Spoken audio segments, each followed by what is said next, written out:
everyone, and thank you for being here. There is nothing more important to the Hillsborough County Sheriff's Office, and probably the hardest working Attorney General in the nation, than protecting our community's most vulnerable, our young people and our senior citizens. Today we're going to talk about three individuals who epitomize taking advantage of our senior citizens.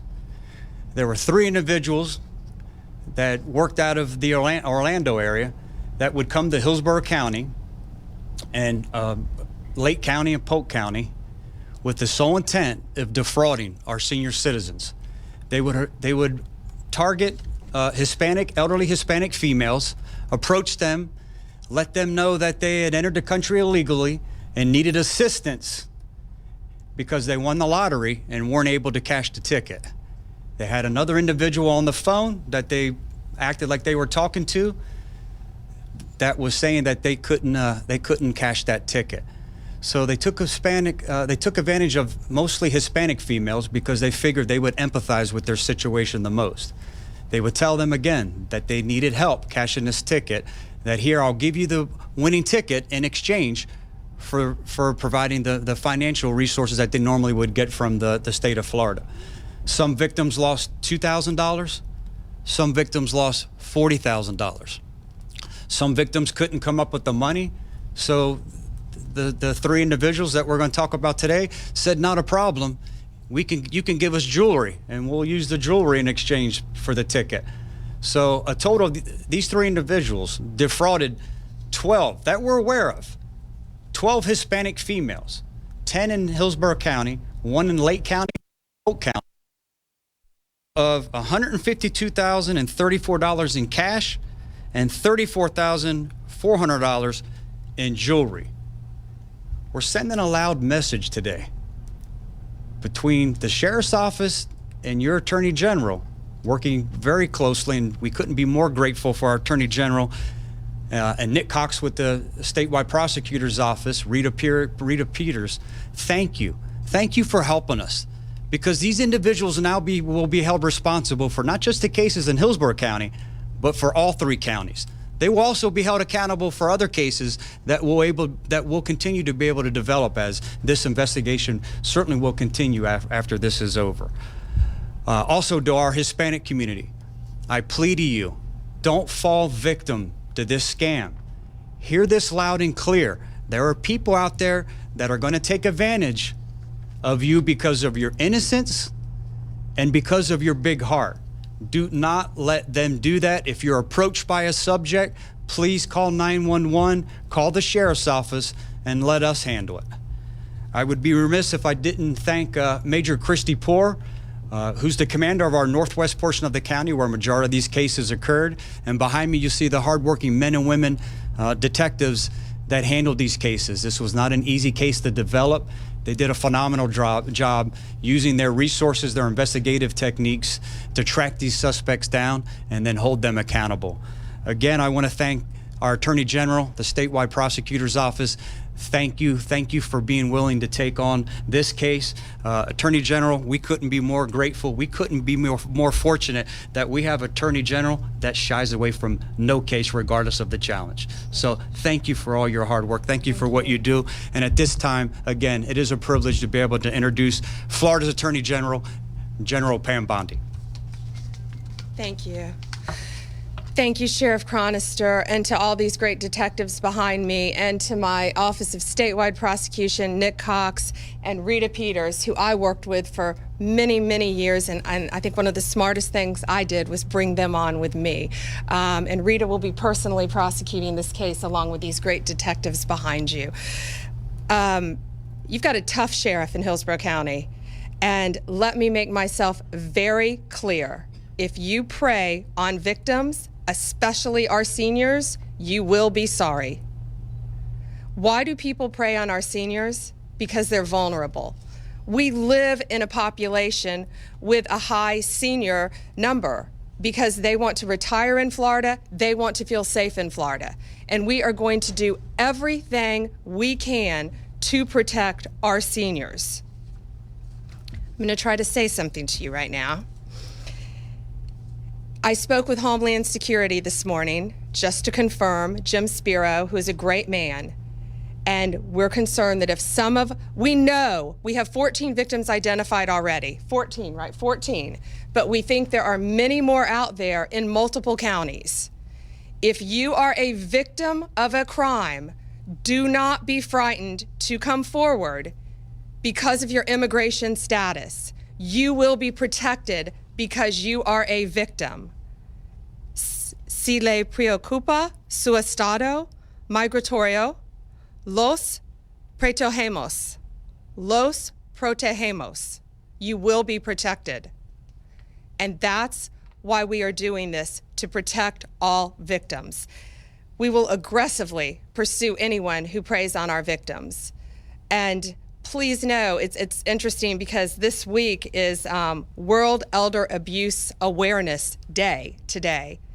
And so I think it's perfect timing with Sheriff Chronister and all the hard work he's done making this announcement. But again, sadly, this is just one of many cases where they prey on our seniors, and we will be prepared to protect you. Thank you. Thank you. Sheriff, thank you. Buenos días. Este caso es uno de los casos más difíciles porque es uno donde están atacando a los mayores de edad. En este caso hay 3 individuales de Orlando que han venido a Lake County, Hillsborough County y a Polk County buscando los mayores de edad para estafarlos de un dinero o joyería. Al fin del día tenemos 12 casos por todos los condados en donde le han quitado o robado 152,000 pesos en efectivo y 34,000 pesos en joyería. Es algo que está pasando por la región de nosotros y es algo que con el Attorney General Pam Bondi y el Sheriff Chad Chronister están unidos en atacar este esfuerzo criminal. El mensaje para los hispanos y más importante para los hispanos de mayor edad es si ven algo o alguien te viene a hablar sobre una estafa como esta o cualquier estafa, paren por favor, no abren el corazón ni el monedero y llamen al 911. El 911 es el amigo de ustedes, porque ahí es cuando me van a llamar a la oficina del alguacil o la policía y podemos verificar si algo ha pasado o si es una estafa de verdad. En este caso, lo que pasaba es que buscaban a los mayores de edad, muchas veces eran las señoras de edad, y le decían, tengo un ticket, un boleto de la lotería. Y entonces soy ilegal, no estoy documentado y necesito tu ayuda. Bueno, con la comunidad hispana, abren el corazón y los ayudaban. Le daban dinero en efectivo para entonces entregar el boleto y nunca le dieron el boleto. Es un crimen, es lo más malo de la sociedad de nosotros y es importante que sepan que si vienen a Hillsborough County no lo van a aceptar y te van a coger. Al fin del día, los detectivos que ves detrás de mí con el mayor Christy Poor están indicados a esta causa. Es el Distrito 3, Town and Country y también el Citrus Park, donde la comunidad de nosotros hispana está en plenitud. Con eso, le doy el micrófono al Sheriff Chad Chronister y abrimos la conferencia a las preguntas suyas. Gracias. Any questions? Can you just give us an idea of how the scam went down? How were these women targeted exactly? That's a great question. In parking lots of department stores, they targeted them walking from the store to their cars and would approach them and put on a facade that they're in dire need, that this is the dilemma that they're in, and that this won't happen unless they help them, almost forcing them to believe that there's no other solution, no other alternative than if they provide the help that they were asking for. Sheriff, how was your office first alerted to this? The detectives behind us saw a trend of it occurring. They pull all the reports, the daily reports, were able to identify it, saw it happen a second time, called the city of Tampa. One had occurred there. They shared intelligence, put in a bulletin out, saw that it was occurring in another county, and immediately started to rush into action.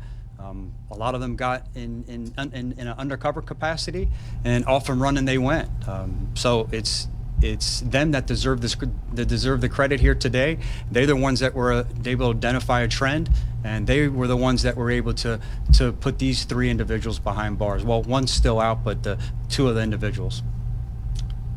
Was there ever any hesitation by the victims to come forward? Was it pretty easy to get them to talk, considering, immigration statuses and all that stuff? I know you guys were, saying come forward if you're a victim, but I just want to be clear, were they forward in what happened?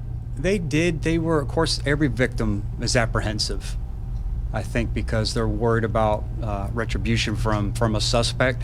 And I think the Attorney General did a phenomenal job of making a plea. We know there's other victims out there.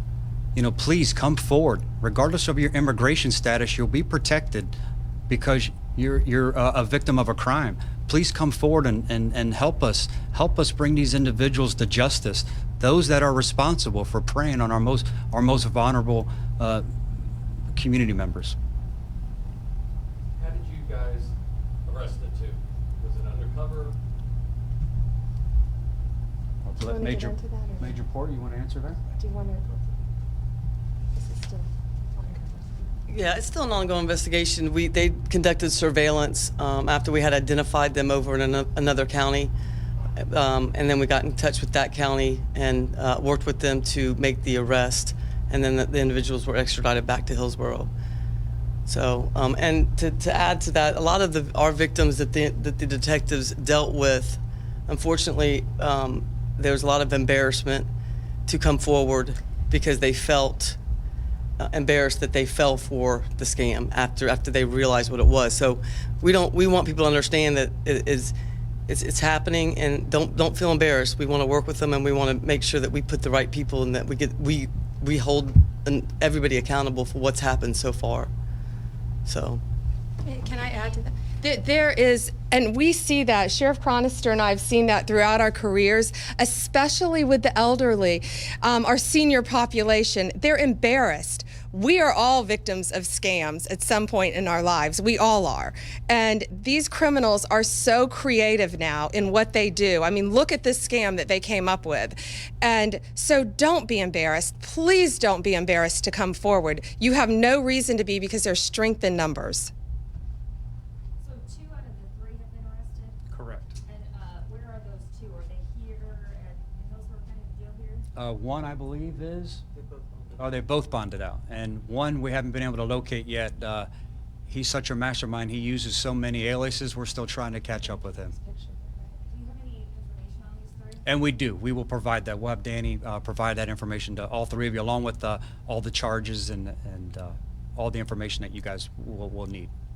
Do you, Oh, go ahead. Sorry.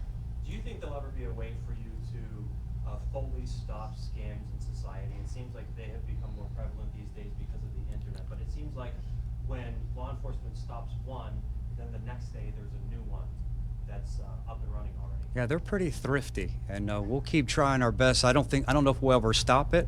I think we're doing a really good job, and we'll continue to do a great job of educating whatever portion of society they're trying to target, because like the Attorney General says, there's certainly strength in numbers coming forward, but the power of education, being educated, knowing that there's this type of scam, regardless of the type of scam. It's just scam, we've all been scammed before. It's just being educated that we won't allow it to happen again. What I guess what I'm trying to say is we're going to do everything we can to educate the public to try to reduce the likelihood of there being another victim. And in addition to these lottery scams, are there other scams going on out there that you could foresee potential ones? Yes, we are. We are, and the first thing I'd like to say on that is, if something sounds too good to be true, it usually is. That's what we tell all victims. But yes, thank you for asking, and especially because it's tax season, and it's the IRS scam. And frankly, everyone out there, be prepared to get a call from someone saying that they are with the IRS. Probably some of you have already received those calls, that you owe back taxes, you haven't paid enough. The IRS will never call you at home. They will never ask for your personal information, nor will they ever ask you to wire money to them to pay your taxes. That will not happen. Grandparent scams are another one that we're dealing with. In fact, I was just dealing with one last week. They call grandparents and they say, with social media now, you made a great point. With social media and our technology now, they call, it's unbelievable. They look on Instagram or Facebook and they see where your grandchild is, spring break, summer, they're off with their friend. They call the grandparents, and these are really the most successful scams, and say, I'm Johnny, I'm on vacation with Chad, and he just got arrested or he's in the hospital, and he doesn't want to call mom and dad. And grandparents, the majority of the time, pay the money. They wire money to some offshore place, and these scammers are so good because the grandparents know that their grandchild is on vacation. So in their minds, it's legitimate. These are fake.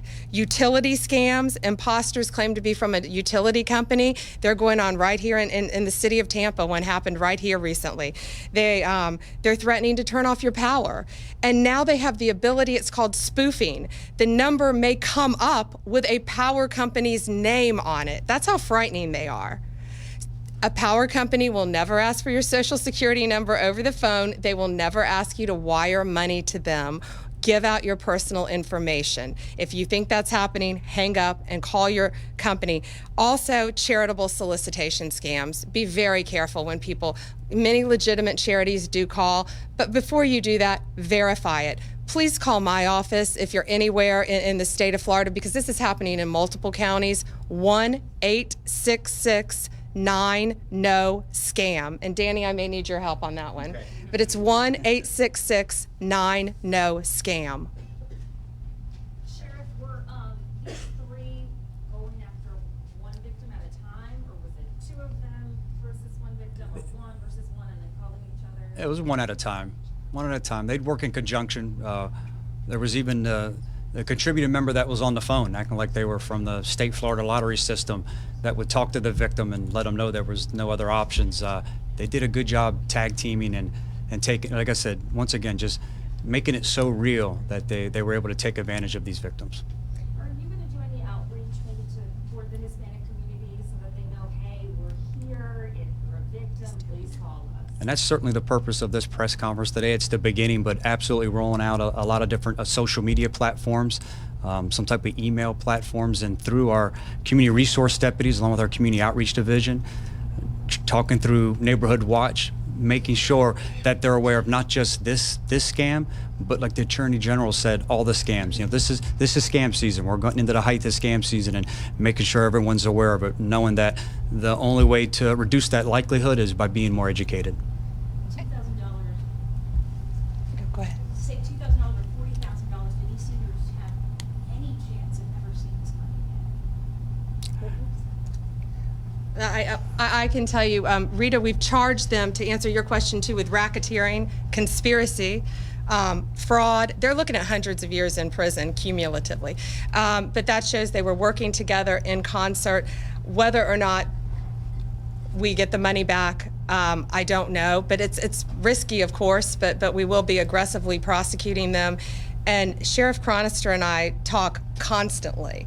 And outreach is so important. Absolutely. Especially in the state in which we live with such a high senior population. So if you're watching this now, you all have social media accounts. Let's use it for good. Post this on your social media account. What's going on? Tell your relatives to be careful.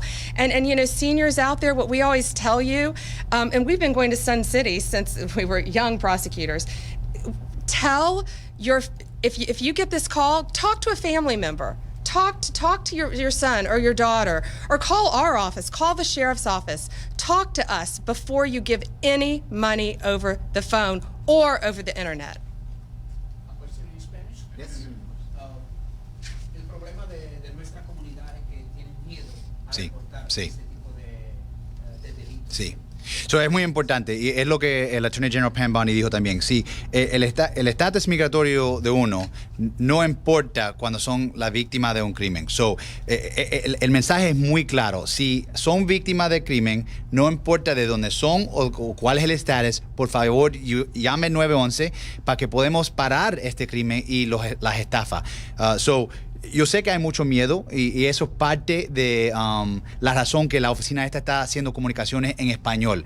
El condado tiene 30% hispano y el sheriff está dedicado a comunicarse con esa población. Hace trabajo en Guayamama, hace trabajo en Citrus Park y en Town and Country y todo donde se encuentra en hispano. Mira, por ejemplo, la oficina de nosotros ya tiene 2 hispanos. La cabeza de la oficina de nosotros de comunicaciones es hispana y ahora vamos a expandir a un Facebook y a Instagram en español también. Todo viene para la comunicación, pero a la primaria, si hay miedo, no lo tengan. Nosotros somos los amigos de ustedes para proteger a todo el mundo sin falta ni importa el estatus inmigratorio. And if you're out of the county, 1-866-9-NO-SCAM, Yes, ma'am. and we have people that speak Okay. better Spanish than I Y do. también, lo que dice el attorney Pam Bondi, el número es 1, what was the number again, ma'am? 1-866-9 1866 9 no scam. no scam. Y lo que pasa es que si alguien llama a ese número, hay alguien que puede hablar en español. Si hay una estafa, llaman ese número y es una línea directa a la oficina de ella para la prosecución con el fiscal. Gracias. Thank you, everyone. We appreciate you coming out. Thanks for helping us get the word out today. Couldn't be more grateful. Thank you, Attorney General. Thank you, Statewide Prosecutor's Office. Thank you for being here, Nick Cox. Thank you, Ms. Rita Peters. Sure appreciate it. And again, thank you to these hardworking men and women behind me, or that we wouldn't even be talking about this case. And if we can publicize this case, maybe we will have one less victim tomorrow. So thank you again.